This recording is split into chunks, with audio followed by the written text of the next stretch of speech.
nuevo a Flavio Pineda como exponente. Adelante, por favor. Gracias. Voy a presentarles mi trabajo de tesis doctoral que realicé en la UAM Iztapalapa bajo la dirección del doctor Carlos Pimentel. Entonces les agradezco tener este espacio para presentar mis resultados y cualquier duda que tengan me pueden interrumpir. Como está pensada la plática para 1 hora, no podemos hacerles todo, ¿no? Pero traté de condensar lo más posible y no meterme en detalles técnicos. ¿Okay? Son 50 minutos. Okay, bueno, 50 minutos. Son 5 puntos.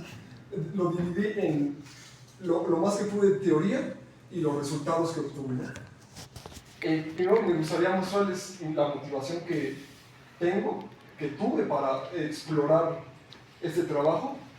Y el principal es explorar el universo temprano a través del paradigma inflacionario. No sé qué tan estén familiarizados con la inflación cósmica, pero la inflación cósmica es una etapa del universo muy temprano en el cual el universo es una expansión acelerada con tal de resolver los problemas clásicos que tiene el modelo estándar cosmológico. Entre ellos es el problema del horizonte, el que nos dice que ¿cómo es posible medir la misma temperatura en 2 puntos distintos en el cielo, en la bóveda celeste, si extrapolamos al pasado, esos 2 puntos, esas regiones, no estaban en contacto causal? Eso es un problema serio. Entonces, ¿cómo llegamos a la misma temperatura si no pueden comunicarse uno con otro?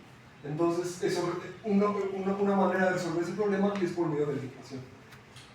Y otra motivación para estudiar inflación es que proporciona una explicación natural para las perturbaciones primordiales que originan las anisotropías del CMB y la formación de estructura a gran escala.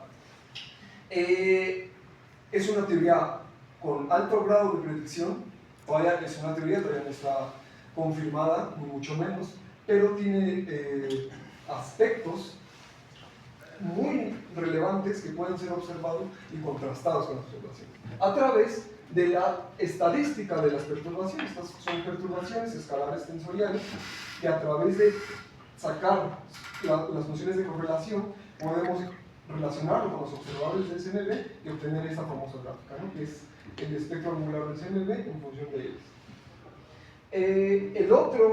La otra motivación física que surgió es estudiar teoría cuántica de campos en espacio-tiempo curvo y un fenómeno muy particular que es la producción gravitacional de partículas.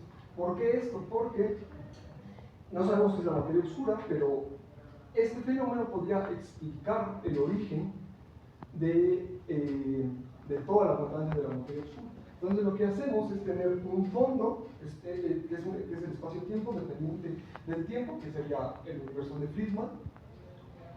Ponemos ahí un campo, cuantizamos la teoría, pero nada más del campo escalar o de cualquier otro campo de materia, y por medio de la teoría cuántica de campos es posible relacionar partículas que se crean a través de la expansión del universo por medio de la dependencia temporal.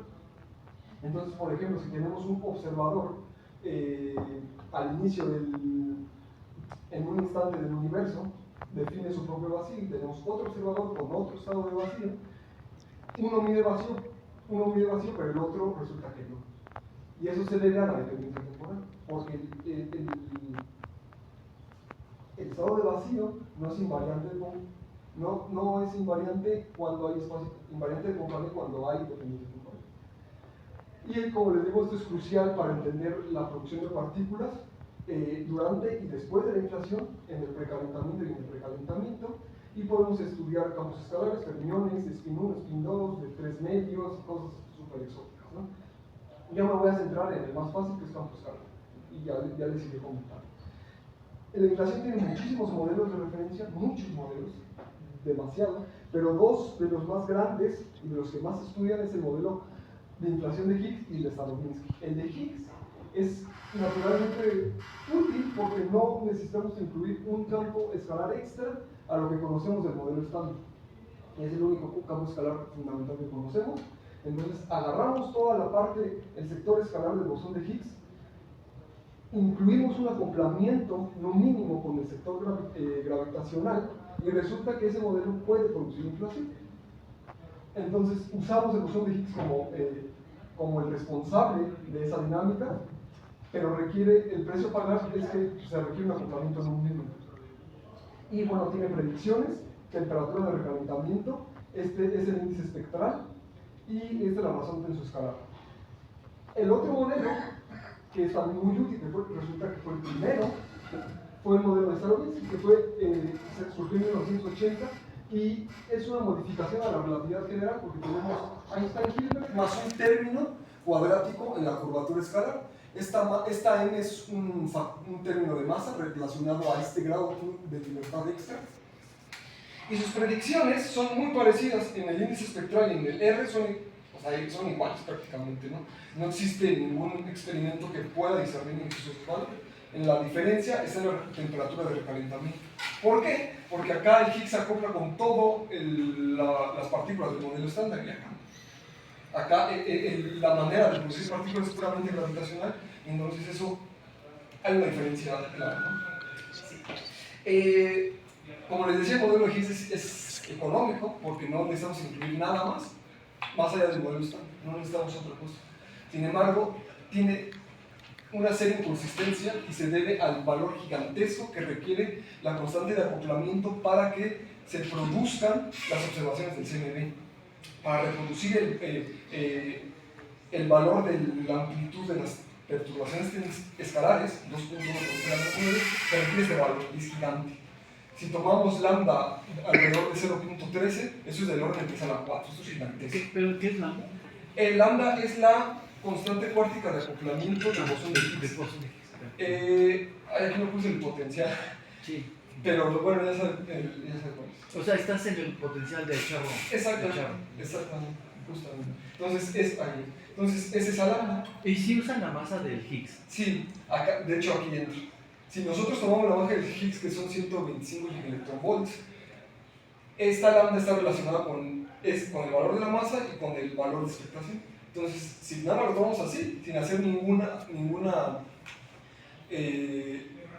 famoso corrimiento de parámetros, en donde depende de la escala, entonces sale que es 0.3. Al hacer el desarrollo perturbativo de la acción alrededor del vacío, podemos encontrar una escala de corte de energía, que es esta de acá. Y resulta que es muchísimo menor que la escala a la que ocurre la inflación en este modelo. Esto es del orden de 10 a la 16, del orden de 10 a la 16 electronvolts, y la escala de corte es de 10 a la 12, aproximadamente. Entonces, el modelo tiene validez en una escala de energía en la que la inflación menor a la que ocurre la inflación. Entonces, hay una incompatibilidad y una inconsistencia. ¿Por qué? Por este valor. Entonces, ¿qué se hace? Bueno, hay muchas maneras de resolver esto, más trucos que otra cosa, pero de manera natural. En el 2019 encontraron que si se le añaden a este modelo el término cuadrático del modelo de Starobinsky como una constricción, resulta que esta escala de corte se eleva hasta la escala de inflación. Y entonces el modelo que tenemos es este de acá. Tenemos términos lineales en R con el acoplamiento no mínimo con el campo de Higgs, el término cuadrático, el término cinético y su potencia. Pero, ¿y dónde está el término de masa? Para el bosón de Para Higgs. el Higgs, sí. No, para el término de masa, como estamos en escalas muy gigantescas, bueno, escalas del orden de 10 a la 14, 15 gigaelectronvolts, el término de masa que tiene que ver también con el valor de expectación, se sufre.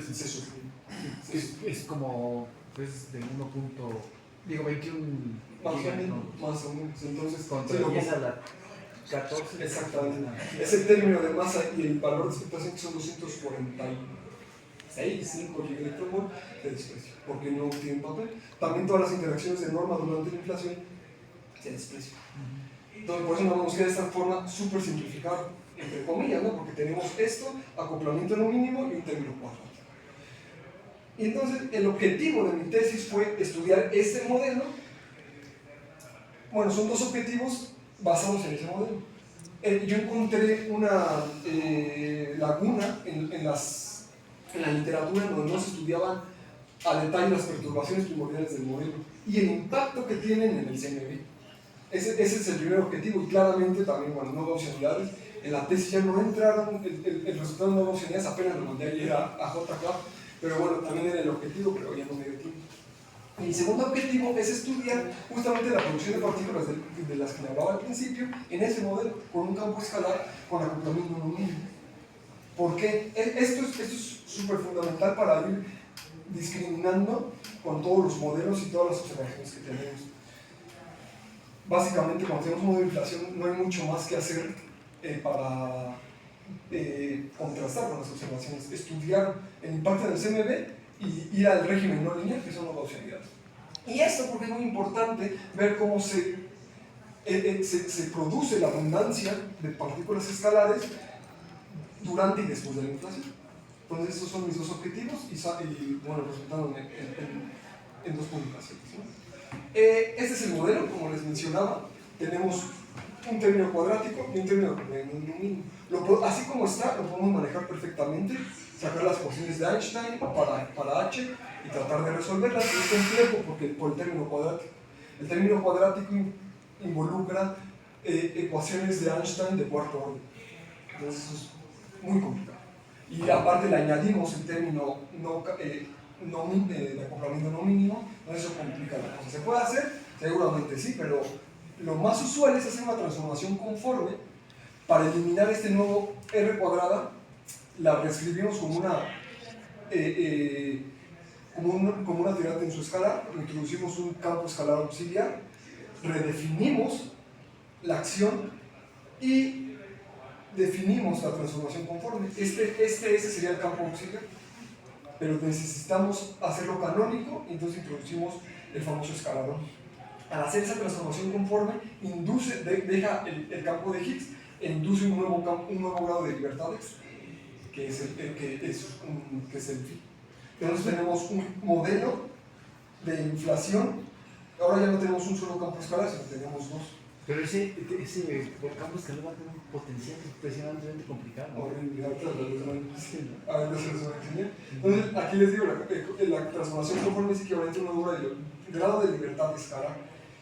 Y como dice el doctor Tonatiuh, el potencial es muy feo que es este de acá.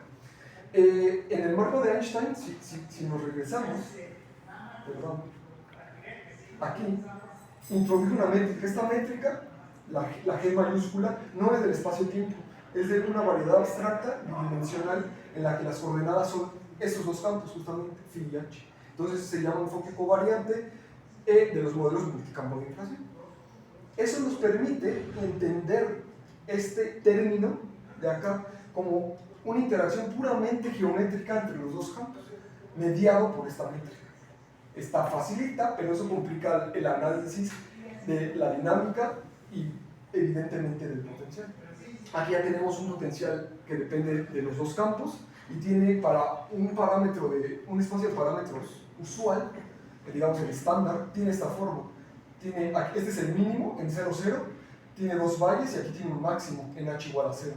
Entonces, dependiendo de las condiciones iniciales, tenemos diferentes trayectorias a lo largo del potencial, porque lo que hace la inflación es que sea lo suficientemente lenta para producir el número mágico de 60 e-folds para producir las perturbaciones escalares. Entonces, esto depende de las condiciones iniciales que tomemos para la dinámica de estos campos. Para hacer eso, para caracterizar la trayectoria y la dinámica de las Estos son en dos dimensiones. es bidimensional. Todo esto es bidimensional. Se puede generalizar a n campos, evidentemente, pero como este es un ejemplo muy concreto de modelo, resulta que solo son dos y tiene una justificación física muy clara, ¿no? Resolver el problema del acoplamiento fuerte del modelo de inflación del Higgs. Por eso solo son dos.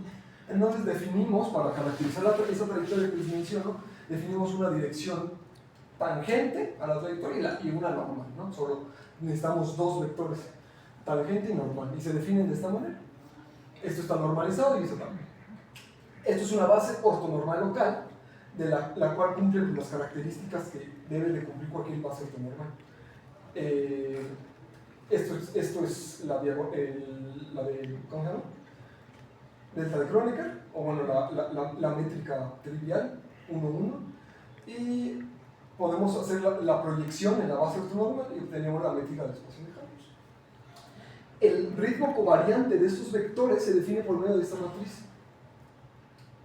Y al escoger una base muy particular que se llama adiabática y isocurvatura, posteriormente les voy a explicar qué significa cada cosa, porque viene de las perturbaciones, tiene esta forma. Y este parámetro, el eta perpendicular, es fundamental para nosotros porque acopla estas dos direcciones, algo que en inflación de un solo campo no tenemos. Y bueno, entonces está dado por eso que es puramente geométrico. Esto es la proyección del gradiente del potencial en la dirección normal a la trayectoria. ¿Okay?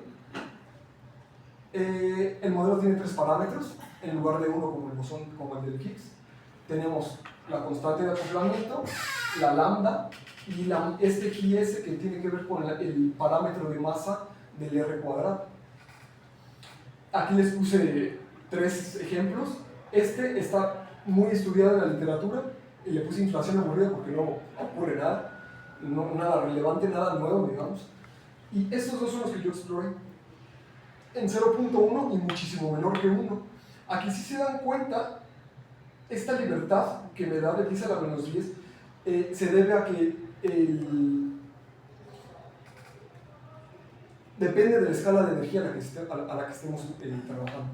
Y no por eso nos da esa libertad. Si hacemos una combinación, resulta que no violamos la condición de normalización del CNV, y esto lo permite. Y bueno, resolvemos la dinámica, que son estas ecuaciones. Este es Friedman, y estas son las ecuaciones de campo para los campos, y obtenemos esto de acá. Esto es para 10 a la menos 9, muy chiquito. Y no vemos gran cosa. Este es el parámetro slow roll en función del número de e-folds. El slow roll, este de acá, se define como menos h punto entre h cuadrado, donde h es el parámetro de Hoover. ¿Esto lo encontraste numérico? ¿Perdón? ¿Es numérico? Sí, todo es numérico. Sí, no, lo traté de hacer a mano analítico, pero no es todo esto es numérico, son resultados numéricos. Les mencionaba que este epsilon tiene que ser muchísimo menor que 1 durante toda la inflación. La inflación es de 0 a 75 más o menos. Entonces siempre es menor que 0, 10 a la menos 4. Conforme se va acercando al final de la inflación tiene que crecer a 1. Eso está bien. Aburrido, no pasa nada. Esto es el comportamiento de los campos, también no pasa nada. Este es el phi, este es el campo de Higgs y el azul es el parámetro de Hoover. Todo normal. Todo ¿El campo de normal. Higgs se mantiene, el H se mantiene? Sí, se mantiene en 1. Constante. No, se mantiene en 1. Aquí en este caso se juega como un campo auxiliar para este valor. Ahorita vamos a ver el otro valor en donde ya no pasa eso. Este es phi en H. Llega a uno de los valles y cae directamente al número de potencial. Aquí. Y estos dos es el parámetro que les mencionaba, el eta perpendicular, que es la proyección del gradiente. También es del orden de 10 a la menos, es el rojo, es del orden de 10 a la menos 15, o sea, es despreciable. Y este azul es el otro parámetro, slow roll, que tiene que ver con la derivada de este. Entonces también es del orden de 10 a la menos 2, todo se comporta bien, no pasa nada. Pero, si cambiamos de espacio de parámetro, aquí comienzan las cosas bonitas. Aquí tenemos una violación local, no es total, sino en un intervalo de e-folds, en donde crece el parámetro slow roll, tiene una holopita. Y acá también. Tanto el otro parámetro slow roll como el eta perpendicular tienen cosas diferentes a lo que tenían. Estas jorobas hacen que se acoplen las perturbaciones, como lo vamos a ver posteriormente. Pero ahí no tienes un punto singular. Sí, aquí de hecho, si le vas variando esto, acá aparecen cosas, puntos muy singulares donde no está definida la derivada. Pero como no está por la derivada acá, esto básicamente no afecta en las simulaciones numéricas. Si necesitáramos la derivada de este parámetro, que sí hay, habría problemas. Tendríamos que hacer un ajuste numérico para incluir este comportamiento extraño, ¿vale? Y acá, estos son también el comportamiento de los campos, que como vemos, el rojo como puntualizaba el doctor Tonatiuh aquí, en el pasado era 1 siempre, pero acá ya no, acá crece debido a este intervalo de Fourier. ¿Y por qué pasa esto? Porque este parámetro mide el giro covariante de la trayectoria de los vectores normal y tangente. Entonces un giro. Ese giro, si no es trivial, modifica toda la dinámica. Y también va a afectar la dinámica de las perturbaciones. Y eso es lo que encontré, y a partir de aquí ya fue relativamente sencillo estudiar las perturbaciones. Y bueno, esta es la trayectoria, cae aquí, y en el mínimo oscila. Y aquí, esto va a ser rápido, porque es muy largo.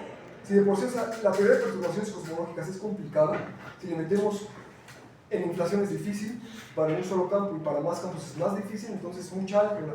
Nada más les voy a dar los hints de cómo se hace, y si tienen alguna duda o lo que sea, me pueden interrumpir.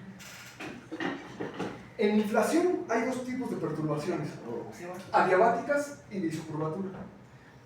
Los datos observacionales que nosotros tenemos del CMB, la gráfica del espectro angular, asume que todas las perturbaciones son adiabáticas o casi adiabáticas. ¿Cuál es la diferencia entre una y otra? La razón entre diferentes componentes de materia del universo en las adiabáticas es constante. Es decir, que si tenemos 1% más de materia oscura, debemos de tener un 1% más de materia bariónica o de neutrinos. La diferencia es que la densidad total de todas las componentes del universo no es constante. Eso genera una curvatura intrínseca del espacio-tiempo, la cual se produce de manera natural en modelos de un solo campo de inflación único, porque solo tenemos una especie. Entonces esa especie le cae en todas las componentes. Por eso tenemos esta razón. Pero ¿cuál es la diferencia entre las perturbaciones y su curvatura? La razón entre las diferentes componentes del universo no es constante. Entonces es decir que podemos tener más materia oscura y no necesariamente compensarla con materia bariónica o con neutrinos o con radiación, ¿no? La densidad total es uniforme y eso crea una curvatura que es igual en todo punto del espacio-tiempo. Por eso se llama ISO, igual curvatura. Pero requieren obligatoriamente, para que se produzca esto, se necesitan más grados de libertad cuando se producen estas perturbaciones, es decir, más de un campo. Entonces, en el modelo que estoy explorando, como son 2 campos, van a surgir de manera natural perturbaciones de su curvatura. Esas perturbaciones, esas son de materia, pero todo esto está relacionado con las perturbaciones primordiales de los campos phi y h. Ahí es en donde entra el carácter cuántico del modelo, pues, ¿no? O sea, porque se tienen que cuantizar y entonces la desviación del comportamiento homogéneo nos va a dar la desviación de la trayectoria de fondo, que es la perturbación. Eso se cuantiza, como quieran cuantizarlo, según la cuantización, ¿no?, integral de trayectoria, y nos va a dar eventualmente los espectros de potencia, que no se definen acá. Pero resulta que el sector escalar pues, interactúa gravitacionalmente. Entonces, estas perturbaciones inducen perturbaciones acá, y viceversa. Entonces, es toda una mezcolanza. No sé si han visto en el libro de Dodelson, cuando estudian lo de perturbaciones, ponen un esquema en donde es una maraña, en donde la gravedad, pues, todo interactúa gravitacionalmente. Entonces, todo está acoplado uno con otro. Entonces, no podemos separar una cosa de otra. Y bueno, para estudiar el sector escalar usamos el enfoque covariante, en lo que nos dice que parametrizamos la curva y unimos dos valores del campo phi, este vector, en donde este vector incluye phi y h, ¿no?, las componentes de phi y h. Al inicio de la curva es el valor de la trayectoria de fondo, es decir, sin perturbar. Y el final, el otro extremo de la curva, es la perturbación. Entonces podemos definir, aquí están las condiciones iniciales, y esta perturbación, que es el cambio en el parámetro que parametriza la curva, se conoce como perturbación covariante. Y esto es lo que va a jugar el papel de las perturbaciones que vamos a estudiar ahorita. Eso se descompone en las componentes, en la base ortonormal de isocurvatura y adiabática, por eso se llama porque la dirección tangente te da la perturbación adiabática y la ortogonal te da la isocurvatura. Y el espacio, para estudiar, esto es para estudiar las partes escalar, pero para el espacio-tiempo pues es más complicado, mucho más difícil. Se puede hacer a fuerza bruta, haciendo la desviación. Tenemos una variedad, que es Friedman, que es la métrica de Friedman, y tenemos múltiples copias donde ya no son Friedman. Todas esas múltiples copias son las desviaciones o homogeneidades que nosotros observamos en el universo. Eso se puede hacer y... Sí, oye, lo que tú me estás comentando, que incluso no puedes separar, ¿no? Ahí creo que cuando estamos,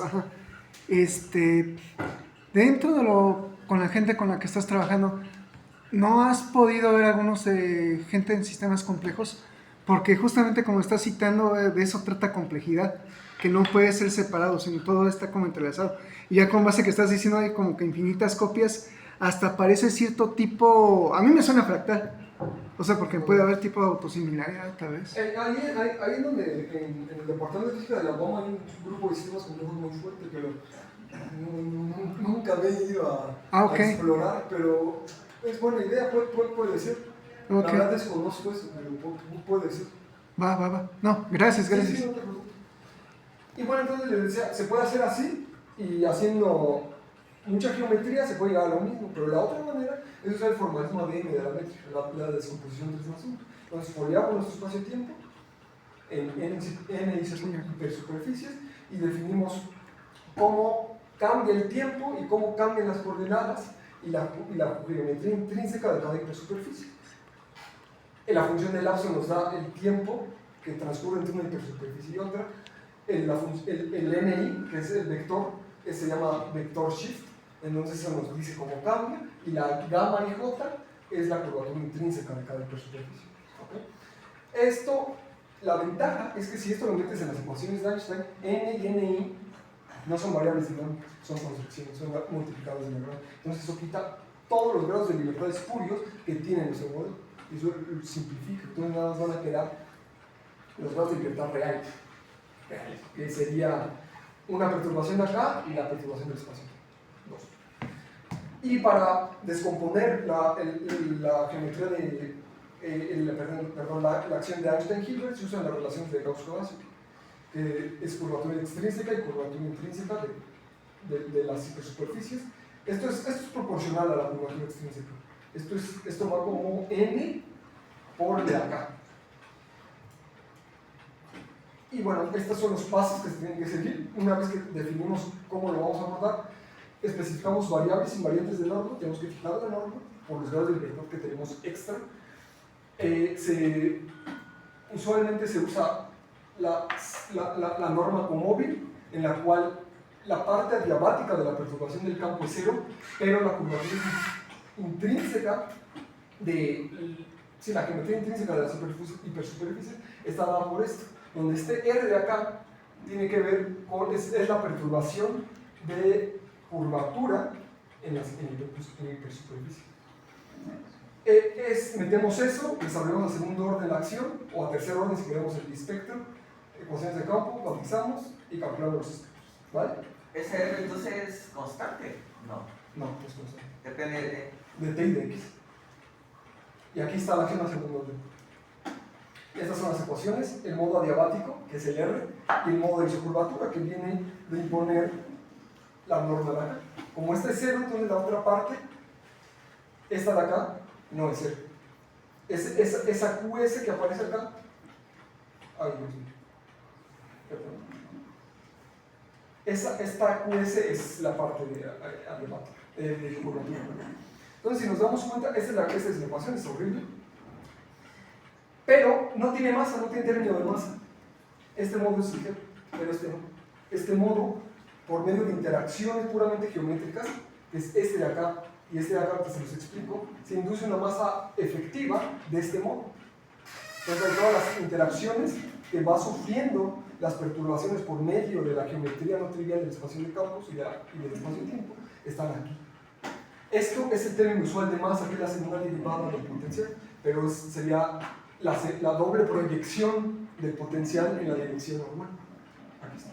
Y esto, si se fijan, si se dan cuenta, el parámetro que les hablaba, el eta perpendicular, es el que acopla ambos modos. Entonces, si este no es cero o no es despreciable, entonces la dinámica de ambos modos está mezclada, está marañada, ¿no? Pero si es cero, entonces cada quien va por su lado y obtenemos algo que obtenemos. Pero entonces esa masa de isocurvatura es variable. Sí, Y varía mucho. sí. De hecho, depende mucho de cómo se comporta esta masa si es que encontramos isocurvatura no trivial. Si esto es muy pesado, entonces esto no sobrevive. Pero si esto es ligero o del orden de 10 a la menos 1 veces el parámetro de Hubble, podemos encontrar isocurvatura al final del equilibrio, pero lo encontré. Y bueno, esas ecuaciones se pueden integrar para perturbaciones que salen del horizonte, que es este límite de acá, y para el de distancia. Y encontramos eso de acá. El modo adiabático, la derivada, perdón, no es cero. En inflación de un solo campo, esto siempre es cero. Entonces, una vez que cruce el horizonte, el modo adiabático se congela hasta que vuelve a entrar al horizonte y perturba otra vez el universo. Pero acá no. Fuera del horizonte tiene una fuente que está dada por el modo de isocurvatura. Entonces, es bien importante este parámetro. Este parámetro es muy importante. Entonces, por eso, en las gráficas al principio de ese pico, en donde preguntaban que si había puntos singulares, es importante porque eso va a ser la dinámica más rica y más compleja. Y bueno, estos son los espectros de potencia, que son funciones de correlación de dos puntos. Este es para la perturbación R, este es para la perturbación de isocurvatura, esto es la forma dimensional del QS, y esta es la correlación que existe entre ambos por esto de acá. Esta correlación mide el grado de correlación entre la curvatura y la isocurvatura. Obviamente, si esto es cero, no hay correlación, entonces cada quien va por su lado. Ya aquí con esto acabo la teoría y ya vienen los primeros resultados. A partir de esos espectros podemos definir la fracción de isocurvatura relativa primordial que se produce durante la inflación. Esto está acotado por Planck y por los últimos datos que salió del Atacama Cosmology Telescope. Y está dado por esto. Tiene que ser este valor evaluado en una escala pivote. Está dado por esto. Entonces, si yo encuentro valores de esto, puedo compararlos y ver si ese espacio de parámetros que estoy estudiando es viable o no en el modelo. Ahí esto es parecido al espectro de correlación, nada más que es un ángulo, se parametriza, está entre menos 1 y 1, y si es distinto de 0, a fuerza hay un efecto multicampo en el modelo. Y es lo que vamos a ver acá. Acá les presento los resultados, esto está publicado en RD, y aquí está. Para 0.1, aquí tenemos la isocurvatura, aquí tenemos el ángulo del que les hablo, este es el espectro de potencia del adiabático, esto es en función del tiempo, y este es el espectro de potencia del modo de isocurvatura. Vamos por el primero. El modo, la isocurvatura, eso es en función del tiempo, aquí no salió bien, perdón, pero vemos que durante el intervalo de Eiffel en el que ocurre el giro, sí hay isocurvatura no trivial, pero eso no se puede medir, lo que se mide es al final de la inflación. Entonces, pero resulta que al final de la inflación se muere. Una vez que ocurre que el giro ya ocurrió, esto se muere, no pasa nada. Pero esto imprime características en el espectro primordial, que son estas formas.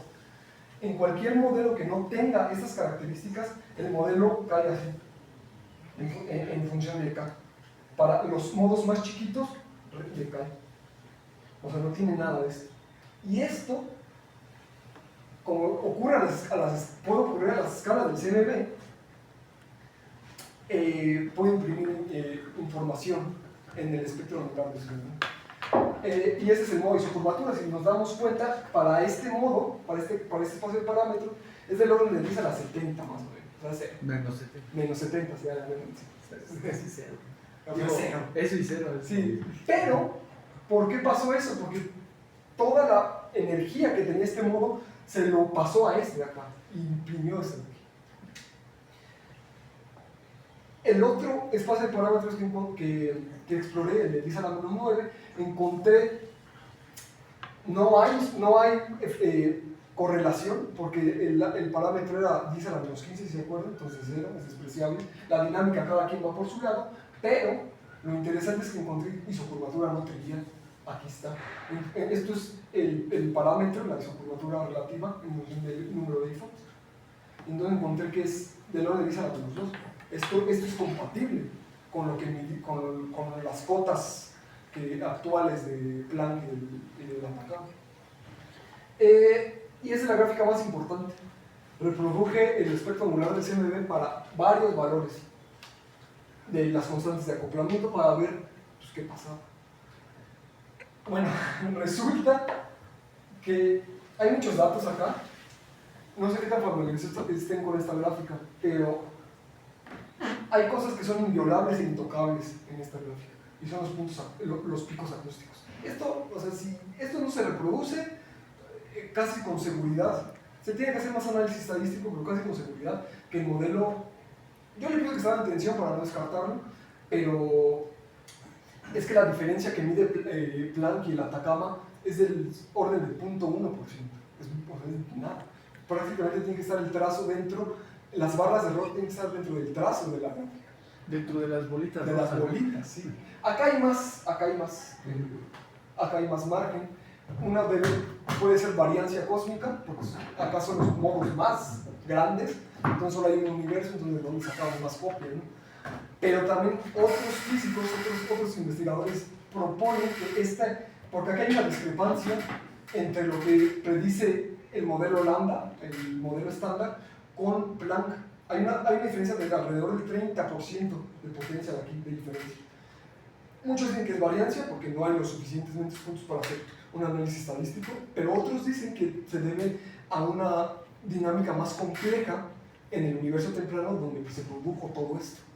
Y resulta que hay valores de mi modelo con la constante de acoplamiento que pueden explicar esa discrepancia, pero acá se muere. La física de la recombinación, que es la de los picos acústicos, no la reproduce bien. Acá estos son los para temperatura y polarización, y ocurre exactamente lo mismo. Eso que les estoy diciendo lo pongo acá. Bueno, eso es de mi tesis, pero bueno, es lo mismo. Encuentro que para un régimen de acoplamiento débil, el espectro diabático permanece en gran medida inalterado por el giro multicampo, metiéndose consistentemente con la selección estándar en un solo campo. Entonces aquí no pasa nada. Acá tampoco, porque en este modelo y en este modelo de acá se reproduce la gráfica del CMB con exactitud. El problema está acá, en este régimen intermedio. Si bien puede explicar las anomalías a bajos multipolos, los picos del CMB no se reproducen con la precisión que se requiere, entonces hay discrepancia. El referee me dijo que no podía desechar el modelo tal cual, sino hacía un análisis bayesiano, pero yo no sé hacer esas cosas. Y no le dije, pues eso será para luego, pero no sé hacer eso.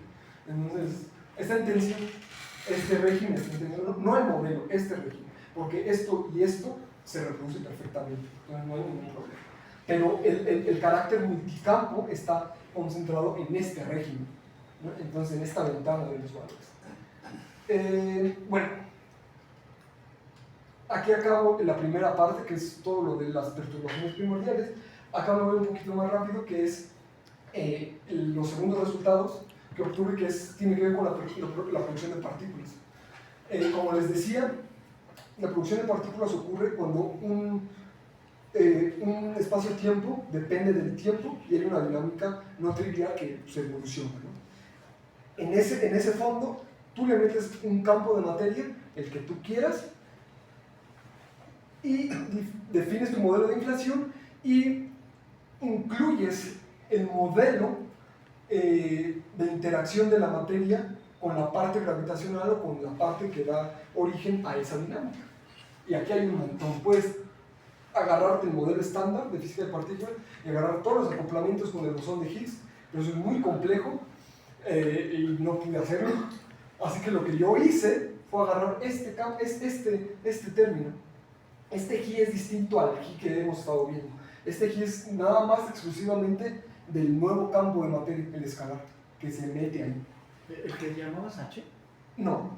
El G que hemos estado viendo ese es del H. Este G es otro G. Entonces tenemos ya dos Gs, el G del H y este G. ¿Vale?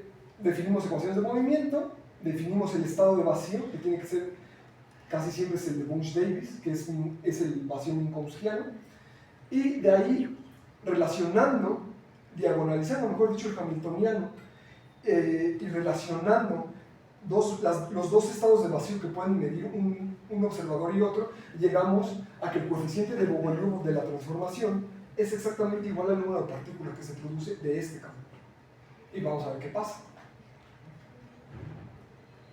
Todo tiene que ser numérico, lamentablemente no encontré ninguna forma analítica por la complejidad de la dinámica multicampo y del potencial que tiene, ¿no? Es muy difícil.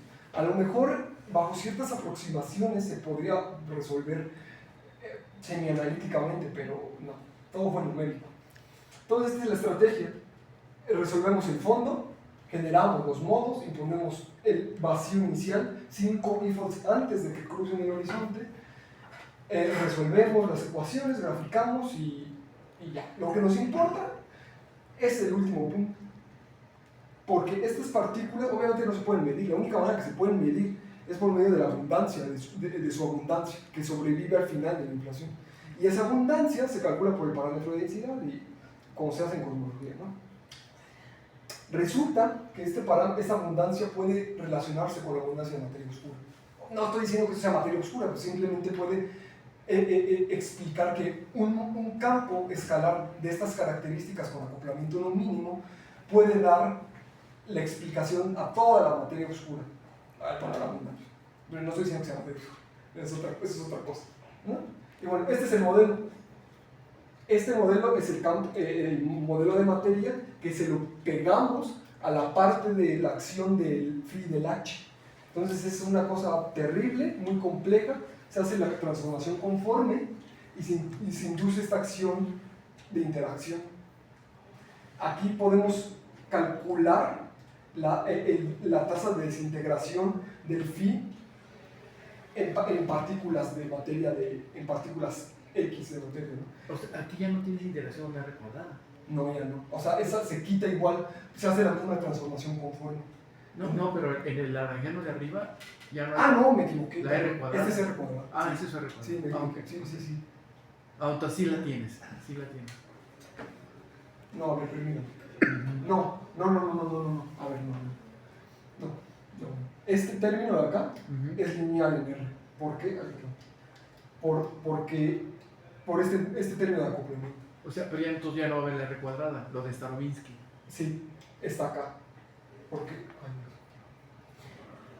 esta acción Sí. se tiene que pegar. Te voy a tener que regresar hasta acá. Se tiene que pegar Ahí está. a esta. O sea, es más. Sí. O sea, es esa acción Es esta más la otra. Sí. Ah, ya, ok. Sí, porque esta acción va a ser la responsable de la dinámica De la ¿qué? inflación. Justamente. Entonces es todo eso. Entonces pues está horrible. Y ese campo Xi es el que va a producir las partículas. Sí, lo que vamos a ver su abundancia. Sí. Pero entonces estás metiendo otro campo. Sí, ahora ya tenemos tres. Pero Ese es lo que iba a la decir. única diferencia es que este campo no se le llama espectador, en el sentido de que su densidad de energía es mucho menor a la densidad de energía de los otros dos campos. En ese sentido no contribuye a la dinámica que produce la otra parte de la acción. ¿Cuánto vale MXI? Ahorita vamos a ver, o sea, se tiene que dar valor. Y dependiendo de los valores, hay o no hay producción de esas partículas. Ok. Y bueno, entonces tenemos, después de hacer de toda esa acción más la suma de la otra, y al hacer la transformación conforme, se induce esta interacción que vemos que interactúa nada más con phi, pero phi está acoplado con h. Entonces es una cosa terrible, ¿no? Muy fea. Y eso nos permite calcular eso de acá. Es relativamente sencillo, nada más nos quedamos con términos cuadráticos en g y términos lineales en phi, que sería ese. Nada más. Y claro, también aquí está la interacción, ¿no? Por medio de la exponencial. Entonces, por medio de métodos de teoría cuántica de campos, tenemos esto. Esto nos dice que la dinámica, la otra parte de la acción, se puede desintegrar en partículas chi si la masa es menor que m medios, donde m medios era la parte del r cuadrado, la parte de la masa del r cuadrado. O sea, esto nada más es válido para masas pequeñas, nada más. Si queremos explorar otro rango de masa, esto ya no es válido. Entonces tiene que hacer un desarrollo no perturbativo, es decir, encontrar todas las ecuaciones y resolverlas y calcular el n, que es esto de acá. Este es el coeficiente de Bogoliubov en función del tiempo. Aquí no se usa el número default, se usa el tiempo. Este es el final de la inflación, la línea horizontal, vertical, para diferentes valores del G del campo de materia y para una misma masa, que es 3Hn. El Hn es el valor del parámetro de Hubble al final de la inflación, que es del orden de 10 a la 13. Pues esto es brutal. La masa de este campo, o sea, bueno, más bien, este fondo es tan rico y tan dinámico que permite la producción supermasiva de partículas. Porque si nos vamos a los rangos de materia oscura superpesada, esto entra en el rango de, ¿cómo se llaman esas cosas? ¿Witzilas? Witzilas. Esos, o sea, son de ese orden o más, ¿no?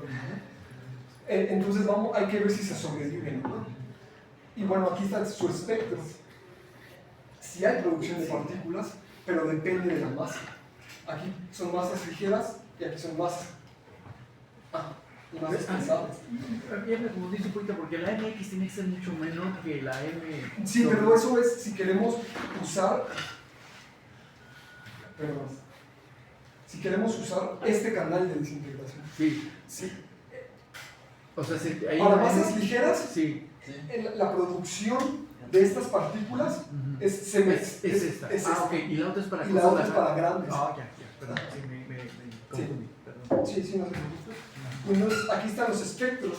Estos son modos IR, que son los que están fuera del horizonte, son los más grandes, y estos son los más chiquitos. Y este es un comportamiento súper típico. Esto tiende a cero, hay una divergencia IR, porque tiende a cero. Entre más chiquitos, pues estos ven más chiquitos.